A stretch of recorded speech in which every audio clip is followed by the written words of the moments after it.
네, 우리 할렐루야 샬롬하고 좋으려고 하는 우리 정사무엘부터 우리 축복해서 잠막이 달아나라고 축복합니다.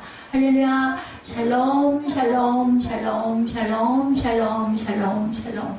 하나님 사랑합니다. 여러분 주 안에서 사랑합니다. 오늘 예레미야 40장 말씀입니다. 누가 뭐 그 제목 가지고 전에 어떤 목사님이 그 얘기 하시더라고요. 아무도 제목에 집중하는 사람은 없대요. 설교 들을 때. 근데 사실은 제목이 굉장히 중요하다고 예전에 제가 그런 얘기를 들은 적이 있는데 제가 역시 그렇습니다. 이 제목 때문에 3절을 가지고 몸부림을 치다가 그냥 그가 말씀하신 대로 행하였으니 이렇게 제목을 잡았어요. 그러니까 올리실 때 그냥 영어로 올리시지 마시고 주거에는 아마 영어로 나왔을 거예요. 그게 뭐 해가지고 좀 잘못하다가는 그 번역이 잘못됐다 할 수도 있어서 그가 말씀하신 대로 행하셨으니 3절 말씀에 나타나 있죠. 여러분은 이 세상 마지막 날 심판이 있을 것이다 라고 믿으십니까? 마지막 때 믿으십니까? 아멘. 우리 정사무엘 반갑네. 심판이 언제일지는 모르지만 우리 때일지 아니면 후대일지는 모르지만 그 마음을 갖고 신앙생활을 하면은 우리가 온전한 신앙생활을 할 수 있겠죠. 이스라엘 백성들은 믿었어요? 안 믿었어요? 안 믿었어요. 지금까지도 안 믿어요. 멸망을 하고도 믿지 않는 모습이 오늘 본문에 나타나 있습니다. 선지자를 통해서 수없이 전해졌던 몇십 년 동안, 몇백 년 동안 이사야 때부터 멸망한다고 계속 선포했는데 아무도 안 믿고 거짓 선지자들의 말만 믿었어요. 아무 일 없을 것이다. 평안하게 잘 살 것이다. 좋잖아요. 우리도 평안하게 잘 살 것이라는 말씀이. 그 말만 믿은 거죠. 소수의 사람들을 제외하고는. 선지자들을 배척하고 그리고 죽이기까지 하죠. 이사야는 어떻게 죽였다고 그래요? 전승에 의하면 톱으로 켜서 죽였다 이렇게 나타나 있습니다. 하나님의 예언대로 북이스라엘이 우리는 성경에 나와 있으니까 그 시대의 사람들은 안 믿었지만 우리는 지금은 2600년이 지난 지금은 성경의 구약이 다 정리되어 있기 때문에 이스라엘의 역사예요. 실제 BC 722년에 예수님 오시고 722년에 BC니까 Before Christ죠. 멸망되고 남유다가 BC 586년에 예수님 오시기 전 586년 전에 바벨론에 의해서 멸망되었음에도 불구하고 그들은 하나님의 심판은 안 받아들입니다. 바벨론의 포로들이 되고 바벨론의 속국이 됐어요. 우리나라하고 참 많이 닮았어요. 이스라엘은. 우리나라는 36년 동안 일제치하에서 나라를 잃고 그렇게 살다가 만세 사건으로 독립을 맞이하죠. 이런 것처럼 이들도 70년 동안 바벨론의 속국 노릇을. 근데 에레미야가 계속 그 얘기했어요. 바벨론을 섬겨라. 70년 동안 그 나라의 속국이 될 것이고 포로 생활을 할 것이다 라고 얘기를 했지만 아무도 믿질 않았습니다. 예루살렘이 함락되고 그토록 무서운 심판을 당하였음에도 불구하고 그런 사건이 있었어요. 그죠? 예루살렘 성이 불타고 침략을 당하고 그들은 다시 하나님의 뜻을 어기는 행동을 또 계속해서 해갑니다. 자신들의 죄를 전혀 깨달지 못했다. 그냥 뭐 일어나는 일이라고. 지금 뭐 여러 가지 징조가 일어나죠. 여러 가지 자연재해가 일어나고 징조가 일어납니다. 그거 그냥 징조지 무슨 심판이야 이렇게 생각. 지금 똑같아요. 그 시대나 지금이나. 하나님의 뜻은 무엇이었을까? 바벨론에게 70년이라는 포로 생활을 한 후에 해방될 것이라는 것이 바로 하나님의 뜻이에요. 왜 70년 동안이나 선민, 선택한 민족을 그 고생을 시키느냐고요. 그 왕들을 다 죽이고 왕이 보는 앞에서 히스기야 앞에서는 아들들 죽이고 히스기야 눈을 빼가지고 포로로 끌어와서 거기서 죽게 하고 아주 무서운 일들이 일어납니다. 아이고 하나님도 무심하시죠. 왜 그랬을까? 근데 그만큼 말을 안 듣고 우상 숭배하고 어기고 하라는 대로 안 했어요. 오래오래 참으시다가 너희들이 정신을 차리려면 남의 나라에 가서 좀 죽자고 고생을 좀 해봐야 될 것이니 그 고생을 좀 해라. 이 일이 일어난 거죠. 계시록에 보면 그 우리 주보에 나온 말씀 참조하시기 바랍니다. 마지막 때에도 사람들은 하나님의 무서운 심판 속에서 회개하지 않을 것이다. 계시록 9장 20절에 나타나 있죠. 하나님의 계획 앞에 인간이 아무리 지혜로운 계획을 세우고 수단과 방법을 다 동원한다 할지라도 하나님의 섭리와 계획은 무너뜨릴 수가 없습니다. 아까 제가 1부 때도 말씀드렸지만 물고기 뱃속에서라도 너는 가서 그 말씀 선포해야 돼 해가지고는 안 죽이고 물고기 뱃속에서 어떻게 살겠어요. 질식해서 들어가는 순간 까무라쳐가지고 죽겠죠. 근데 요나는 살아서 어찌됐든 간에 니느웨에 가서 그 너희들 회개 안 하면은 이 성이 무너질 것이다 하고 계속 외쳐서 결국은 그들은 죄를 뒤집어 쓰고 왕부터 시작해서 모든 백성이 한꺼번에 통곡을 하면서 울면서 자복했어요. 그래서 그 성을 멸하지 않으십니다. 하나님이. 아니야 가까스로. 그래가지고 또 요나는 어땠어요? 화가 나가지고 그렇게 그 나라를 망하게 한다고 선포하라고 해놓고는 또 회개한다고 잠깐 한다고 살려준단 말입니까? 하면서 막 그냥 화를 내고 화가 나가지고 그러다 결국 어떻게 했어요? 박농풀이 머리에 가려져 있었는데 그 뙤약 밑에 앉아있는데 박농풀이 다 말라 뱉들어 죽어가지고 그늘을 다 없애버리니까 이제 타서 죽게 생겼어. 그러니까 차라리 내가 죽는 게 낫겠어 하고 고함을 치죠. 그 박농풀을 지가 만들었냐고요. 그 깨달으라고. 그런 사건 여러분들 아시죠? 네, 생각이 나서 말씀을 드렸어요.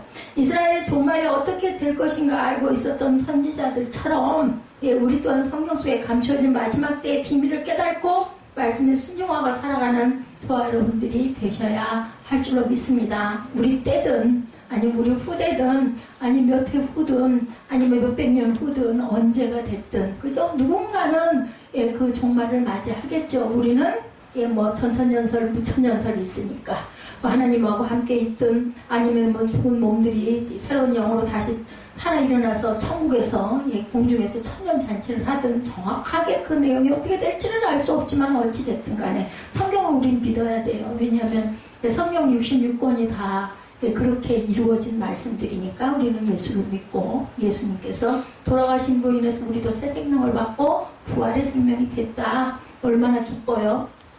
저는 제가 나이가 들어가다 보니까 나이 드신 분들, 연로하신 분들 보면 80이 넘은 분들도 아주 정정하신 분이 엄청 많더라고요. 그분들 나이를 듣고 제가 나는 청년이네 하는 생각을 했어요. 전혀 그런 생각을 안 했는데 그렇기 때문에 우리는 언제 어떻게 될지는 모르지만 우리는 기도하고 소망을 가지고 살아가면 왜냐하면 생명이 죽어도 살아서는 뭐 땅에서 생명 돌아가면은 영원한 생명 주시니 얼마나 감사해요. 안 그러면 나이가 들어갈수록 노인이 돼갈수록 무서울 것 같아요. 내가 어느 순간에 아무것도 모르는 흙이 돼버리고 아무것도 모르고 이제는 정말 내 자손들도 못 보고 죽으면 아무것도 몰라 깜깜해. 저는 어려서 이게 무서웠거든요. 내가 죽어가지고 깜깜해져서 아무것도 기억도 모르고 나도 없고 이러면 얼마나 무서울까.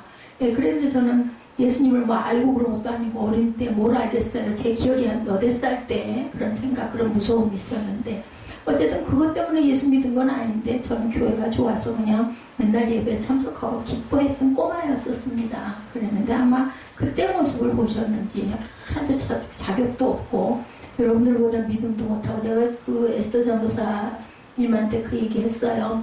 나는 에스더 전도사보다 훨씬 믿음이 못하다고 나보다 훨씬 믿음이 깊고 하나님 보시기에 예쁜 모습이라는 이야기를 했어요. 실제예요. 고백이에요. 예루살렘이 함락되었을 때 감옥에 있던 예레미야 선지자는 바벨론 사령관 느부사라단에 의해서 감옥에서 풀려나서 그 달에 집에 거하게 되죠. 우리 읽었죠. 그러죠. 너 바벨론에 있던 어디로 가든 네 하고 싶은 대로 해라. 왜냐하면은 예레미야가 바벨론을 섬기라고 계속 선포하다가 감옥에 갇힌 거를 바벨론의 왕도 있지 않은 거예요. 그러니까 너 어떻게 하든 해라 그러고 막 선물을 내려주죠. 1절에 예레미야가 다시 포로로 잡혀 바벨론으로 다시 끌려갑니다. 아마도 예레미야 선지자는 폐허로 변한 예루살렘 성 안에서 편안하게 그들의 집안에서 있을 수가 없었던 것 같아요. 내 나라로 가보고 싶은 거죠. 내 나라는 이렇게 다 망에 빠졌는데 내가 이렇게 편하게 먹고 살 수는 없다. 이런 생각이었을 겁니다. 단 한 사람이라도 깨닫게 하기 위해서 예레미야는 하나님의 예언을 계속 선포를 한 거예요. 앞으로 일어날 예언. 그렇게 활동하는 가운데 남유다 백성들을 포로로 잡아가는 바벨론 군대에 의해서 다시 붙잡혀간 거예요. 그래서 1절에 보면 라마에서 풀려난 후에 이렇게 얘기하죠. 라마는 예루살렘에서 약 8km 정도 떨어진 곳이에요. 바벨론 군도는 그곳에 임시 포로 수용소를 만들어 놓고 바벨론으로 사람들을 이송시켰던 겁니다. 에레미야는 라마스 용소에서 바벨론 사령관 느부사라단에 의해 다시 풀려납니다. 또다시 풀려나요. 에레미야라는 걸 알고 이때 바벨론 사령관은 놀라운 말을 해요. 뭐라고 그래요? 2, 3절을 보세요. 이방의 사령관은 예루살렘에 일한 재난이 하나님이 선포한 재난이다. 2절 3절 우리 40장 23절 잠깐 볼까요? 사령관이 에레미야를 불러다가 이르되 왜 하나님 야훼께서 이곳에 이 재난을 선포하시더니 야훼께서 그가 말씀하신 대로 행하셨으니 이는 너희가 야훼께 범죄하고 그의 목소리에 순종하지 아니하였으므로 이제 이루어졌도다. 이 일이 너에게 임한 것이니라. 누가 그래요? 하나님도 모르는 이방 사령관이 그렇게 얘기를 해요. 너희 하나님이 너희들이 말을 안 들어가지고 결국은 이 일이 너에게 임했다라고 얘기를 합니다. 더 놀라운 3절이죠.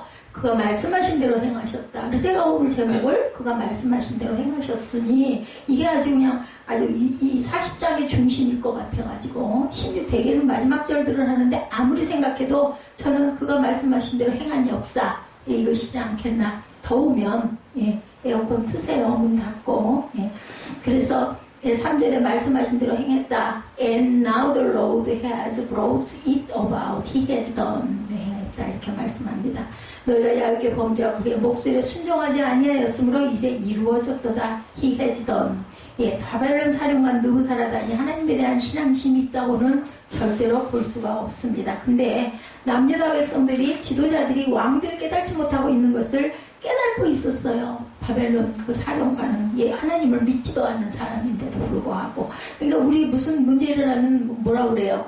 주변에서 다 아는데 본인만 모른다 그러죠? 무슨 잘못을 하거나 무슨 잘못된 행동을 하거나 하는 거를 본인은 몰라요. 모르는데 옆에서 보면 정말 아이고 저건 안 되는데 저러면 안 되는데 이걸 옆에서는 안 돼. 이게 똑같은 결과입니다. 예레미야 선지자가 예루살렘 백성들이 그토록 울며 애원하고 선포했던 말씀을 이방의 군대 사령관은 깨닫고 있었다. 예레미야는 그렇게 했어도 못 알아들었는데 사령관에 의해 포로에서 풀려나지만 예레미야 선지자가 예루살렘을 떠나지 못한 이유가 바로 이러한 하나님의 뜻을 모르는 그런 자신들의 죄도 모르는 그들을 놓고 갈 수가 없는 거예요. 이방의 사령관은 하나님도 안 믿는 사람인데도 신앙이 없는 사람인데도 그런 내용을 알고 있었다라는 것. 그동안 예레미야 선지자의 계속된 심판의 메시지가 이방의 사령관 귀에도 들려갔고 왜냐하면 정말로 우리가 정복을 했고 그들이 포로가 됐고 예레미야가 그렇게 그 말을 외쳐대더니 그렇게 됐네. 하다 보니까 이 사람도 맞아 그렇게 됐구나. 결과가 나왔으니까 아는 거죠. 근데 이 이스라엘 백성들은 그래도 몰랐다는 거예요. 다른 이방 사람들, 먼 이방 사람들에게 들렸다면 예루살렘 백성들이 모를 리가 듣지 못했을 리는 없어요. 예루살렘 백성들은 듣고도 깨달지 못했는데 이방의 사령관은 그 사실을 오늘 본문을 통해서 보니 깨달아 알았다. 오늘날 이 시대도 하나님의 심판의 말씀을 오히려 여러분들 이단들이 더 잘 알아요. 그래서 막 계시록 강의를 엄청 열심히 해요. 이단이 뭐라고요? 뭐 틀려 맞는데 지난번에 이동훈 목사님 말씀하시는 거 들으셨죠? 여러분 구원 받으셨습니까? 당연히 구원 받아요. 근데 그 사람들 구원파잖아요. 절대 틀린 말이 아니에요. 근데 이단은요 끝단자예요. 끝단자. 끝이 달라요. 그래 나를 믿어라 이렇게 되는 거죠. 끝에 이런 멸망이 온다. 첫번 선언을 아주 기가 막히게 잘하고 증거도 너무 잘 그 사람들하고 얘기하면 성경 가지고 얘기하면 안 됩니다. 말려 들어가요. 그러고는 맨 끝에 그러니 이건 이렇게 해야 된다. 고기가 다른 거예요. 그 끝이. 그들의 믿음과 신앙은 분명코 잘못된 것이지만 부인할 수 없는 것은 심판의 메시지를 너무나 정확하게 잘 알고 있다는 거예요. 심판을 받을 것이다. 그러니 이렇게 하자 하는 거죠. 나를 따르라. 이런 거죠. 교주들이 대개는 다 그러죠. 예레미야 선지자는 영적으로 무지한 예루살렘 백성들을 위해서 떠날 수가 없었습니다. 단 한 사람이라도 깨닫게 해서 하나님을 참된 백성으로 만들어야 되겠다. 사명자니까 뭐가 생겼어도 아니고 그게 뭐죠 한 사람 그거 건진다고 무슨 뭐가 그렇게 달라지겠어요. 우리 오늘날도 마찬가지죠. 4절 5절에 보면 얼마든지 예레미야 자신이 원하는 곳으로 갈 수 있게 나타나죠. 보면은 4절 5절에 뭐라고 얘기합니까? 보라 내가 오늘 내 손에 사슬을 풀어서 사령관 얘기해요. 너를 풀어주노니 만일 내가 나와 함께 바벨론으로 가는 것을 좋게 여기거든. 가자. 내가 너를 선대하리라. 만일 나와 함께 바벨론으로 가는 것을 좋지 않게 여기거든. 그만두라. 보라 온 땅이 내 앞에 있나니 내가 좋은 여기는 대로 옳게 여기는 곳으로 갈지니라 하니라. 이렇게 아주 선대하죠. 5절에 에레미야가 돌이키기 전에 그가 다시 또 말합니다. 너는 바벨론의 왕이 유다 성읍들을 맞도록 세운 사반의 손자 아이감의 아들 그달의 얘기로 돌아가서 그와 함께 백성 가운데 살거나 내가 옳게 여기는 곳으로 가거나 할지니라고 그 사령관이 그에게 양식과 선물을 주어서 보냅니다. 그래서 아이감의 아들 그달에게로 나와서 그 땅에 남아있는 백성 가운데서 그와 함께 에레미야가 살죠. 6절에 그게 유다 땅으로 가라는 거예요. 그러니까 거기 자유롭게 네 하고 싶은 대로 살라는 거죠. 에레미야가 바벨론으로 간다면 편하게 살게 할 것이고 아니면 남유다를 떠나지 않고 그달의 집에 거하면서 백성들을 돌보는 일이 하고 싶으면 네가 그렇게 하라 얘기하는 겁니다. 사명자는 자신의 안위를 위해서 살아가는 자가 절대로 되어서는 안 되죠. 그렇다면 백성들만 돌아보고 사는 것도 그렇다고 아닌 것이 하나님의 다스림을 받고 하나님의 하라시는 대로 마음에 말씀하시는 대로 순종하며 살아가는 것이 사명자의 본분입니다. 에레미야 선지자는 자신의 사명이 무엇인지 분명히 깨닫고 살아가는 사람이었죠. 에레미야의 사명 세 가지로 볼 수 있는데 첫째는 남유다가 하나님 앞에 바로 서지 아니하면 바벨론에게 멸망될 것이므로 지금이라도 회개하고 하나님 앞에 나오면 멸망을 마주받지 않을 것이다 인 거죠. 둘째는 회개의 시기를 놓쳐버린 남유다는 이제 바벨론에게 항복해야 된다. 이미 때는 늦었어. 항복해라. 셋째는 낙심하지 말아라. 70년이 차면 바벨론에서 해방이 될 것이라는 것을 전하는 것이 에레미야. 이제 어디까지 갔어요? 2단계까지 갔어요. 세 번째는 너희들이 회개하고 열심히 하나님 보시고 온전히 하면 70년 되면 다시 해방시켜 줄 거야. 안 믿었겠죠? 그들은. 근데 해방이 됐죠. 성경에 나타나 있죠.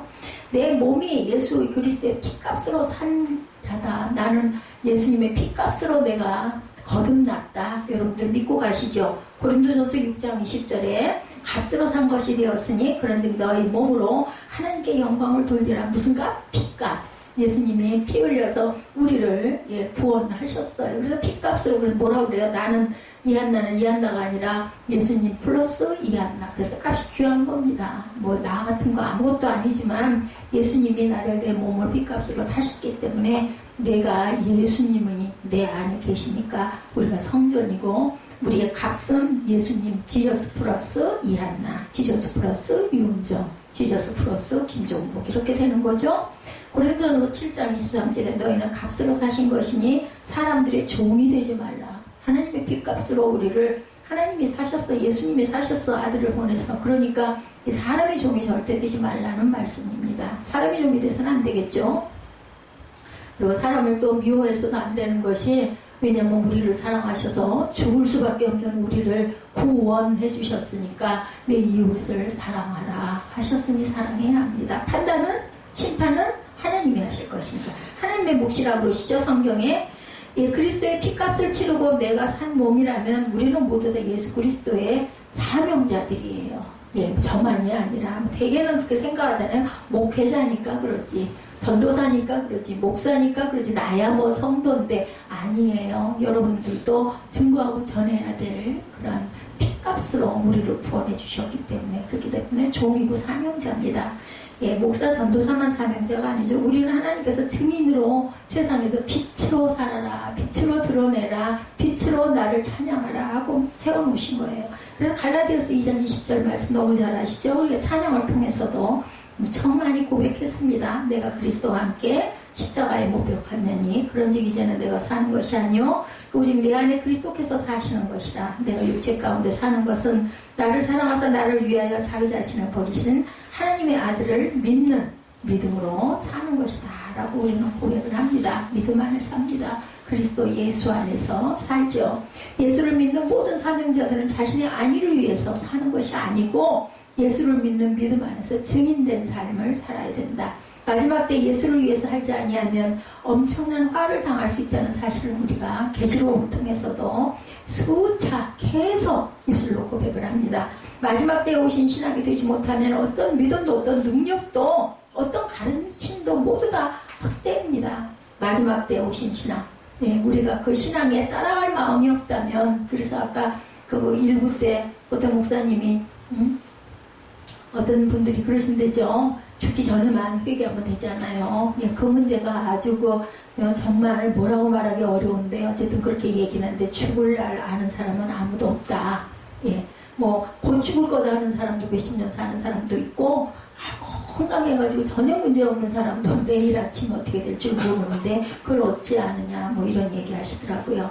생각할수록 기도하는 가운데 예수님이 들려주신 말씀, 진실로 마지막 때 예수 그리스도를 믿는 모든 자들이 각자에게 주신 사명을 충실하게 감당해야 된다. 감당할 목표, 그걸 깨달아 아는 사람들은 복된 사람들이야. 내가 이 그릇으로 지어졌구나. 뭐 꼭 목사 전도사가 아니어도, 그리고 여기 옆에 그 교회 교회 그 집사님, 식당 봉사하는 집사님, 얼마나 그날 왔는데 얼굴이 벌게가지고 아주 건강하시게 생기셨죠? 근데 그냥 아주 말씀하시는 거 보니까 엄청 은혜가 있는 그런 집사님이더라고요. 아이고, 예, 죄송합니다. 근데 어쨌든 간에 이쪽 그 금포교회에 계신 여자분들은 보면 무슨 얘기하면 아주 얼굴빛이 밝고 아주 어찌 친절한지 몰라요. 예, 우리도 그래야 할 텐데. 목사는 인상 쓰고 서 있고, 예, 그 집사님들, 예 해요. 돌아서면서도 뭐라고 심한 말을 못 하겠더라고요. 아니, 무슨 뽕짝을 틀어놓고 그냥 문을 열어놓고 해가지고 제가 수영 갔다 올라오는데, 노래방에서 무슨 대낮부터 무슨 저렇게 노래를 틀어놓고 저러나 했더니 올라오니까는 거기서 문 열어놓고, 오르겐 그 반주 소리가 엄청나게 나더라고요. 아주 잘 부르는 그 유행가, 무슨 이상한 유행가요. 가서 문 딱 붙들고 서 있었죠. 그랬더니 서 있으니까 누가 서 있으니까 첫 거잖아요. 그래서 제발 부탁이니까 연주할 때는 문 좀 닫아달라고 아주 탁춤하자. 아이고 예 그러더라고요. 문은 내가 닫고 왔죠. 근데 어쨌든 금포교회 분들은 정말 순종을 잘 하시는 분들 같아. 한마디도 인상을 쓰거나 언짢게 이거 찌그리거나 뭐 조금 이렇게 맞대꾸 하시는 분들은 안 계시더라고요. 닮아야 돼요. 그래서 아유 참 아래층에 계신 분이 그 얘기 하더라고요. 거기 목사님이 말 한마디만 하면 아주 그냥 100% 잘 들으니까 목사님 걱정할 거 없습니다. 그랬거든요.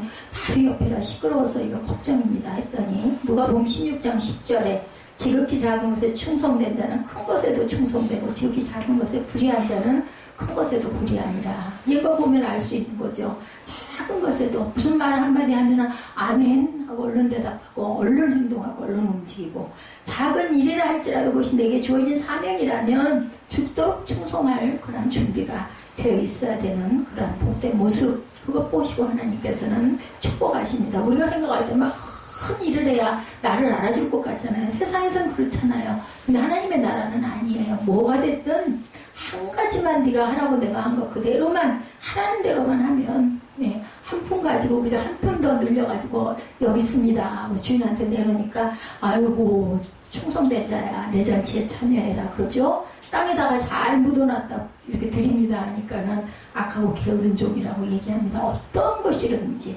두 번째 그 나라의 통치에 대해서 나오죠. 7절에서 12절에 쭉 나타나 있습니다. 바벨론 왕은 그 나라에 남유다를 다스리는 총독의 자리를 맡겼어요.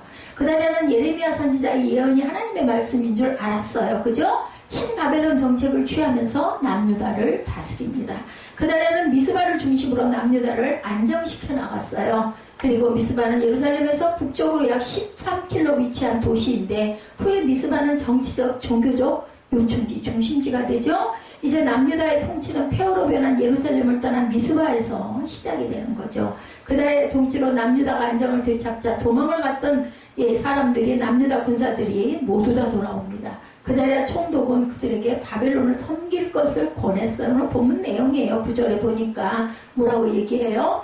사반의 손자 아이감의 아들 그다리아가 그들과 그들의 사람들에게 맹세하여 이르되 너희는 갈대아 사람을 섬기기를 두려워하지 말고 이 땅에 살면서 바벨론의 왕을 섬기라. 그리하면 너희에게 유익하리라. 왜냐하면 에레미야가 한 말이 이 말이니까 그대로 한 거예요. 10절에 보라 나는 미스바에 살면서 우리에게로 오는 갈대아 사람을 섬기리니 너희는 포도주와 여름 과일과 기름을 모아 그릇에 저장하고 너희가 얻은 성읍들에 살라 하니라. 이렇게 얘기를 합니다. 여기 와 살아. 그리고 바벨론 왕을 섬겨. 그럼 너희들 잘 살 수 있어. 얘기를 해주는 거예요. 그달의 정책이 아주 현명한 거죠. 나는 미스바에 살면서 우리에게로 오는 갈대아 사람을 내가 섬길 거니까 너희는 포도주와 여름 과일과 기름을 모아서 그릇에 저장하고 너희가 얻은 성읍에서 살라. 여기서 살아. 잘 모아서 살면 되잖아 얘기해 주는 거죠. 살게끔 해주는 거예요. 다시 말해서 바벨론과의 정치적인 문제들은 자신이 처리할 거니까 너희들은 백성들은 열심히 농사짓고 저축하면서 잘 살아라. 여기서 살아라고 얘기하는 거죠. 왜 우리에게 일어난 이런 일이 하나님은 뭐하고 계시고 우리 이렇게 망하게 했을까? 이렇게 원망하지 말라는 거죠. 현실을 그대로 받아들이고 인정하고 순종하라는 거예요. 그래서 우리가 제가 아까도 말씀을 드렸지만은 뭐라고요?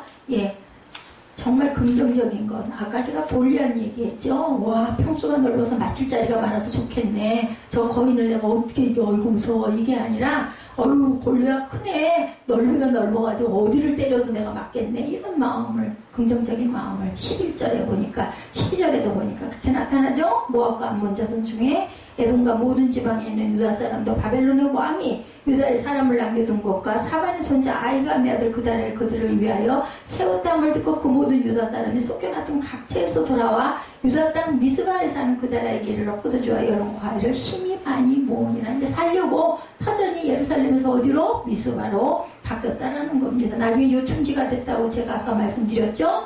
이스마엘은 왕족 출신으로 구다라 총독이 된 것에 불만을 품고 있었어요. 이스마엘, 느다냐의 아들 이스마엘입니다. 느다냐, 구다랴가 아니라 느다냐. 여기 인물이 하나 나오죠. 이스마엘. 그래서 제가 이스마엘의 모반, 이스마엘의 반역 이렇게 했다가 제가 제목을 하던 이 40장 때문에 엄청 한 일주일을 헤맸어요. 엊그저께까지 헤맸죠. 후에 그다라는 이스마엘 손에 의해서 죽임을 당합니다. 남유다의 정세는 그 일로 인해서 다시 불안해지는 내용이 나타납니다. 오늘날 이 시대 영적 지도자 부재, 이런 잘못된 생각을 해서는 안 되는 거죠. 그토록 큰 일을 했던 영적인 거목들이 속수무책으로 무너지는 것, 영적 지도자가 없다는 것은 영적으로 타락돼 간다는 증거이기도 합니다. 올바른 영적 지도자가 없는데 올바른 영적 지도를 받을 성도들이 온전하겠느냐. 이 시대가 불안하고 어두운 것, 그런 이치. 빛이 없는데 어떻게 환한 세상을 기대할 수가 있느냐는 거죠. 예수님이 믿는 자들에게 뭐라고 그러셨어요? 너희는 세상의 소금이다. 너희는 세상의 빛이다. 마태복음 5장 말씀이죠. 달이 태양의 빛을 받아서 달빛을 내듯이 우리 스스로 세상의 빛으로 절대 서 있을 수가 없어요. 요한복음 8장 12절이죠. 본문에 한번 나와 있을 겁니다. 나는 세상의 빛이니 나를 따르는 자는 어둠에 다니지 아니하고 생명의 빛을 받으리라. 예수 믿는 자들의 빛이 되려면 예수 안에 거해야 합니다. 제가 아까 말씀드렸죠. 부끄럽지만 예수님 플러스 한나, 예수님 플러스 에스더, 이렇게 되기 때문에 우리는 가치가 귀한 겁니다. 존귀한 자가 되신 거예요. 여러분들 모두가 값으로 따질 수가 없어요. 내 가치는. 그죠? 더구나 또 움직이는 성전이에요. 우리는 이 성전들이 이렇게 모여 있습니다. 내 안에 계신 예수가 빛이 되어서 나를 통해 예수가 드러나야 돼. 그 빛이 드러나야 되는 거예요. 예수가 드러나야 되는 거죠. 요한복음 15장 4절에 내 안에 거하라 나도 너희 안에 거하리라 말씀하셨어요. 가지가 포도나무에 붙지 아니하면 스스로 열매를 맺을 수 없음같이 너희도 내 안에 있지 아니하면 그러하리라. 내가 혼자는 아무것도 아니에요. 예수가 내 안에 계심으로 나는 아름다운 열매를 주렁주렁 맺어가지고 하나님께 올려드립니다. 그래서 우리는 찬양하는 거죠. 찬양하리라. 여러분들 찬양의 가사, 그래서 오늘 그냥 찬양, 찬양과 경배 때 은혜 받았어요. 눈 감고 찬양을 잘하는데 가사를 불러주셔가지고 제가 아주 열심히 찬양을 할 수 있게 해주셔서 너무 고맙더라고요. 오늘날 이 시대에 영적 지도자가 없다는 것은 예수 안에 거하며 사는 자가 정말 너무너무 귀하다는 것을 증명하고 있습니다. 교회를 다니고 예수를 믿는 자들이 빛된 삶을 살지 못한다면 저를 비롯해서 그들이 오직 예수 안에 거하지 않냐고 신앙생활을 하고 있다는 증거. 그래서 우리가 그런 가책이 오죠. 아유, 내가 예수 믿으면서 이러면 안 되지. 이런 마음 드는 거. 우리가 온전치 못해요. 죄를 짓고 잘못할 때가 너무 많습니다. 알면서도 아니요, 내가 좀 이게 좀 편하니까 이럴 때가 있어요. 근데 그러고 나면은 그냥 마음이 꼭 찌르죠. 그럼 다음부터는 절대 그러지 말아야지. 이런 마음이 드는 거. 그나마라도 감사하죠. 남유다와 지도자들이 하나님 말씀을 떠나서 사니까 인간의 욕심과 미움과 불만이 가득 차요. 불평불만 많은 사람 치고 온전한 사람. 아니 불평불만 하면 뭐 바뀌어요? 뭐 변해요? 그것보다는 차라리 그냥 아이고 주여. 그래서 늘 신학생들이 그 말을 많이 아이고 주여, 주여, 아이고 주여. 그리고 죽겠네 안 하고 살겠네 살겠네 하면서 뛰어다니는 처음에 정말 이상하다고 생각했어요. 바빠가지고는 막 계단을 2개씩 그 남자 학생들도 많고 하니까 우리 5층까지 걸어 올라다녔거든요. 나 그때 가졌으면 신학교 못 다녔죠. 막 2계단씩 뛰면서 아이고 바빠서 살겠네 그래서 아니 바쁜데 왜 살겠어. 그랬더니 이제 나중에 얘기를 들어보니 입술로 막 그렇게 고백을 해야 된대요. 특히나 순복음 와중에 입술의 고백이 아주 중요하죠. 네, 아들을 보고도 미워 죽겠네. 저 망할 녀석이 절대 아니고 부자가 될 놈, 축복받을 놈 이러고 다니는데 그거 어떻게 막 입에서 나오나 몰라. 근데 진짜 그렇게 하더라고요. 보니까 아주 망나니 아들 데리고 다니면서 아우 나는 정말 걔 좀 안 왔으면 좋겠고 그냥 시끄러 죽겠고 하는데도 그냥 엄마가 그냥 빵긋빵긋 웃어요. 아유 하나님의 축복의 아들이지 막 이러면서 머리를 쓰다보면서 어이구 난 속으로 성격도 좋아. 내 새끼 같으면 저렇게 못해. 아 진짜 우리 사무엘도 난 성격 들고 다니긴 했지만 우리 사무엘은 얌전했죠. 그래서 막 칭찬 많이 받고 교수님들이 오는 양반마다 머리 쓰다듬어 쓰고 안수했던 애가 저 사무엘이에요. 여기다 이름표를 하나 또 우리 학우가 이게 마이너스 1번이라고 써가지고 우리보다 선배라고 막 그러면서 인사하고 아주 재밌는 일들이. 나중에는 이제 학교 똘마니가 돼가지고 도서관에 가가지고 컴퓨터 차지하고 앉아서 학생들이 아니 숙제를 좀 해야 되겠어서 컴퓨터를 좀 쓰려고 그러면 꼼짝도 않고 붙어가지고 안 움직이면 그러면 얘 누가 나 먹여가지고 얘 이렇게 부모가 누구냐고 찾고 다녔다고 그러더라고요. 나중에 정바울 아들이라고 소문이 났다고. 오직 예수가 우리의 길과 진리라는 사실을 우리가 믿고 가야 된다라는 것. 귀하고 복된 그런 축복이 임하려면은 오직 예수, 오직 믿음. 네, 우리 밖에 세워놨죠. 오직 말씀, 그걸로 충만해지셔야 된다. 세 번째 핍박받은 그달에 대한 부분이 13절에서 16절에 나와 있습니다. 친바벨론 정책으로 남유다를 잘 이끌어가던 총독 그달에를 암살하려는 음모가 또 있었죠. 누가 이스마엘이 그죠? 이 사실을 요한왕과 군 지도자들이 그달에에게 알려줍니다. 이제 이걸 듣고는 시험에 든 거죠. 누가 그달에를 암살하려고 했어요? 암몬왕 바알리스. 당시 예루살렘을 함락시킨 바벨론은 다음 목표가 두로와 암몬이었어요. 적국이죠. 암몬 왕은 남유다의 총독 그다레를 죽여서 반 바벨론 세력들과 손을 잡고 바벨론을 대적하고자 했던 거예요. 그러니까 이 사람을 죽이려고 한 거죠. 이스마엘이 부추겨가고 죽입니다. 그래서 암몬 왕은 반 바벨론의 세력 중에 대표급이라고 할 수 있는 남유다의 왕족 이스마엘과 힘을 합쳐서 총독 그다랴를 암살하려는 음모를 세운 거예요. 이 내용이 그 내용입니다. 요한은 이러한 암살 사실을 미리 알고 그다랴에게 알려줬지만 안 믿었어요. 그다랴는 그럴 리가 없다. 믿을 수 없는 것이 요한왕과 그를 따르는 장군들은 모두 반 바벨론 정책을 가지고 있던 믿음의 사람들이 아니었기 때문에 믿을 수가 없었어요. 43장에 보면요. 요한왕과 그를 따르는 장군들의 본색이 드러나는데 그들은 믿음의 사람들이 아니었어요. 이제 뒤에 드러나는 거죠. 그들은 그다랴를 이용해서 자신의 정적인 이스마엘을 해치고자 합니다. 15절을 보면 뭐라고 얘기해요? 15절에 우리 잠깐 볼까요?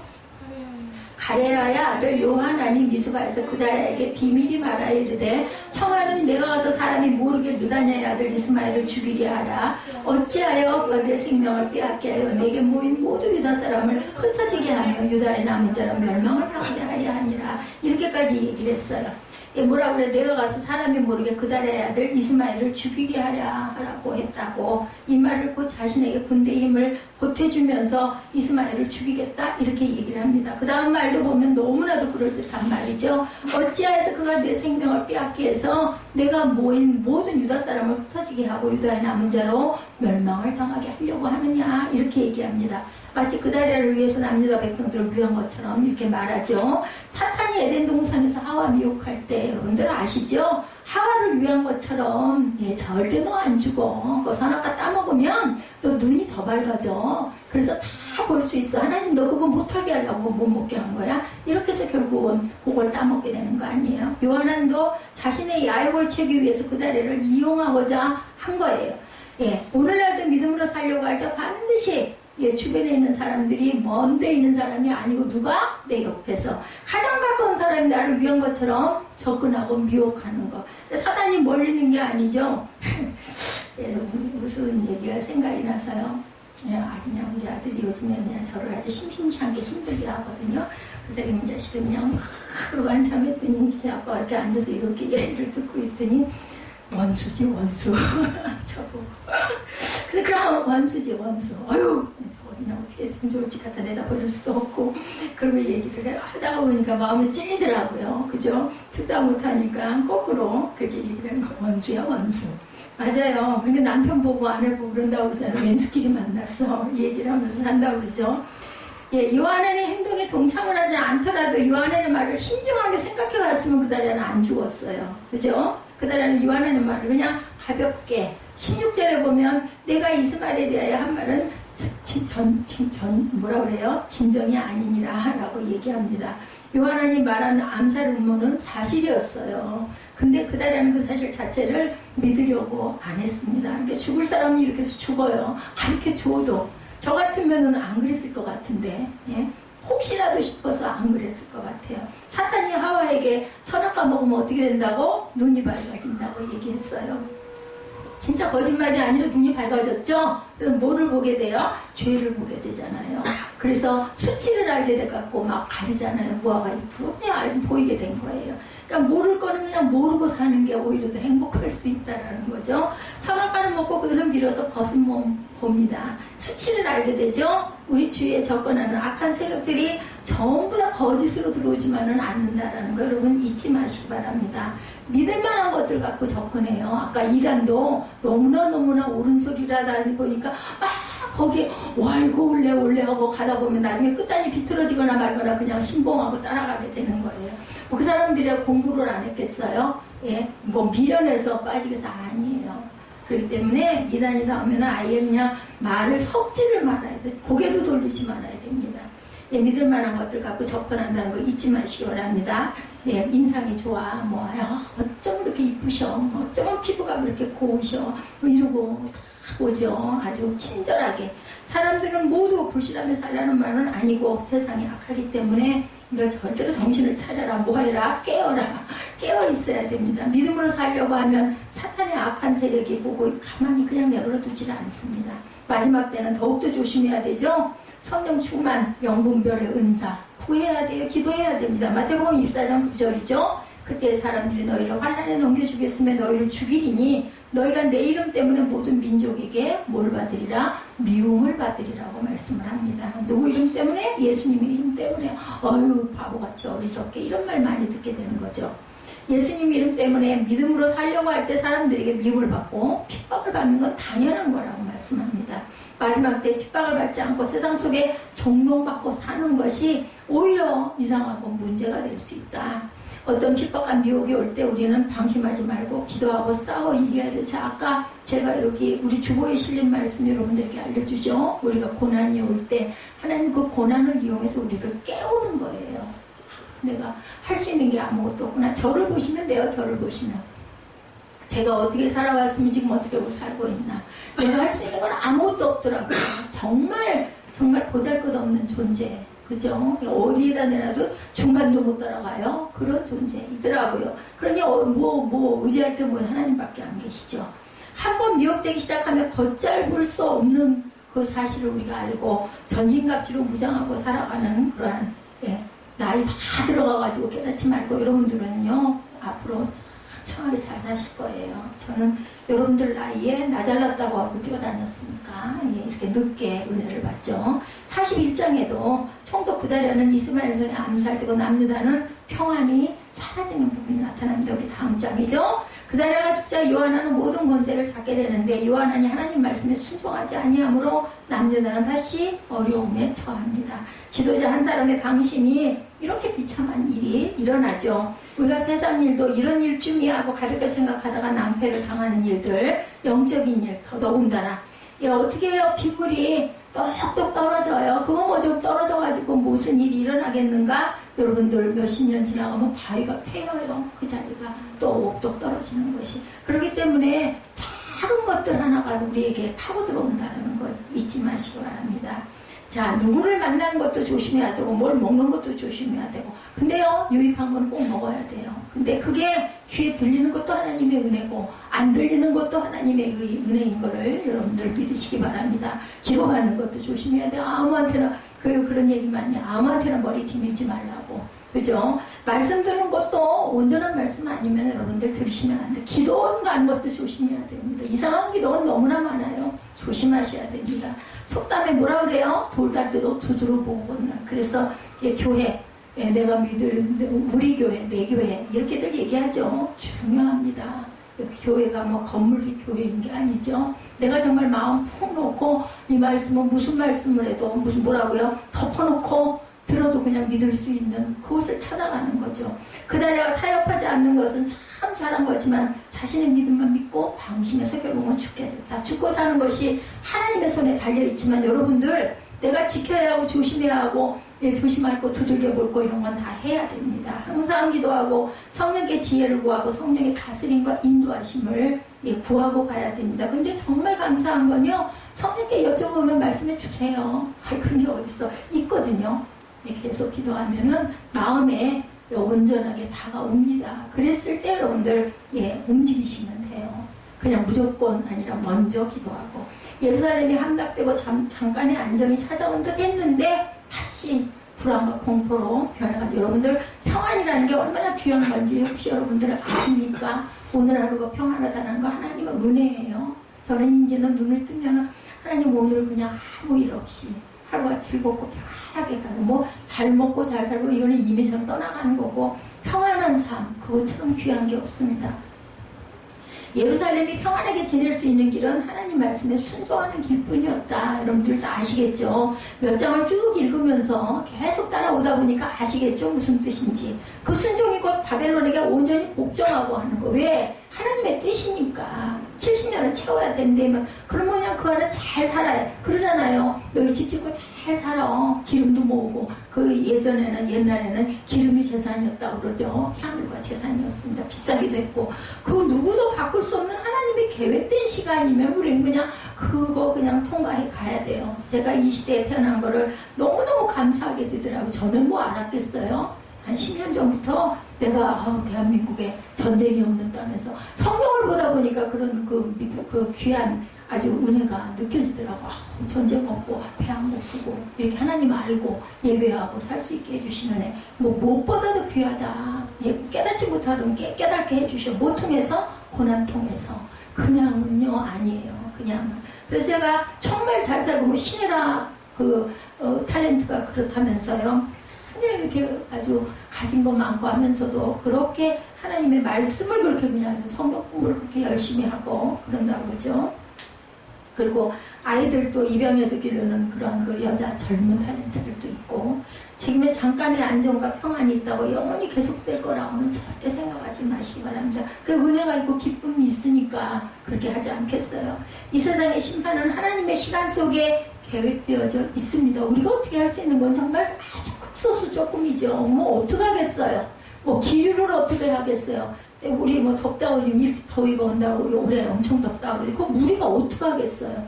그냥 냉방 열심히 하고 조심하고 찬물로 목욕하면서 열심히 잘 살아 건강하게 잘 지탱하고 뚫고 가야 돼. 가야 할 길이니까. 그러면 우리 또한 하나님 말씀에 순종하고 복종하고 살아갈 때 진정한 평안. 근데 복종이 아니라 순종이 좋아요. 그죠? 세상이 주는 평안은 뭐라 그래요? 잠깐이라 그러죠? 요한복음 14장 27절에 평안을 너에게 끼치노니 곧 나의 평안을 너에게 준다. 우리 누구에게 뭐 나눠줄 때 어떤 거 나눠줘요? 어떨 때 나눠줘요? 호감이 가는 사람에게 나눠주잖아요. 예? 나에게 정말 고맙게 하는 사람, 나에게 가깝게 하는 사람. 하나님도 마찬가지 아닐까요? 뭐라 그래요? 평안을 너한테 끼친다 그래요. 나의 평안을 너에게 준다. 어떤 사람에게 주겠어요? 순종하고 말씀 잘 듣고 하나님 보시기에 이쁜 자녀에게. 자녀는 다 자녀인데 예수 믿으니까. 근데 정말 자녀고 순종하고 아이고 하나님 저는 아무것도 아닙니다 하는 녀석에게 더 주고 싶겠어요. 나 잘난 척하고 뭐 까짓 게 어딨어. 그런 게 어딨어. 그냥 할 수 없으니까 주의는 어떻게든 지키지만 뭐 나는 내 힘으로 살지. 이런 사람 안 주시지 않겠어요. 생각만 해봐도 그러죠. 내가 너에게 주는 것은 세상이 주는 것과 같지 아니라 너희는 마음에 근심도 하지 말고 두려워하지 말라. 두려움이 사탄이라는 거 잊지 마시기 바랍니다. 미리 계획하지 마세요. 하나님이 인도하신 거 믿고 그 시간에 오히려 기도하십시오. 두려워하지 마시고, 하나님 저 이렇게 살고 있습니다. 이렇습니다. 아버지 아시죠? 인도해 주시옵소서. 이렇게 기도하시기 바랍니다. 예루살렘은 심판은 잠깐 평안이 왔지만 예수님이 이 세상을 심판하신 후에는 영원한 안식과 평안과 기쁨이 믿는 자들에게는 옵니다. 아닌 자들에게는 영벌밖에 없다는 거. 중간은 없죠. 예, 그죠? 뭐 도 아니면은 뭐라 그러죠? 그런데 도하고 못 사이에는 뭐 개도 있고 걸도 있고 육도 있어요. 근데 하나님의 나라는 영원한 평안, 영생 아니면 영벌. 영원히 살긴 살아요. 벌 속에서. 잊지 마십시오. 그런 영원한 평안을 반드시 누리고 천국에서 귀하게 빛나게 살아가시는 저와 여러분들이 되시기를, 세상에서도 천국을 경험하면서 살아가시는 저와 여러분 되시기를 주님의 이름으로 축복합니다. 그가 말씀하신 대로 행하셨으니, 우리 3절 한번 읽고 결단하는 시간 갖도록 하죠. 40장 3절. 야훼께서 그가 말씀하신 대로 행하셨으니 이는 너희가 야훼께 범죄하고 그의 목소리에 순종하지 아니하였으므로 이제 이루어졌도다. 이 일이 너희에게 임한 것이니라. 그냥 일어나는 일은 없습니다. 예, 심은 대로 거두리라는 말씀이 이 3절 말씀에도 그대로 드러나 있죠.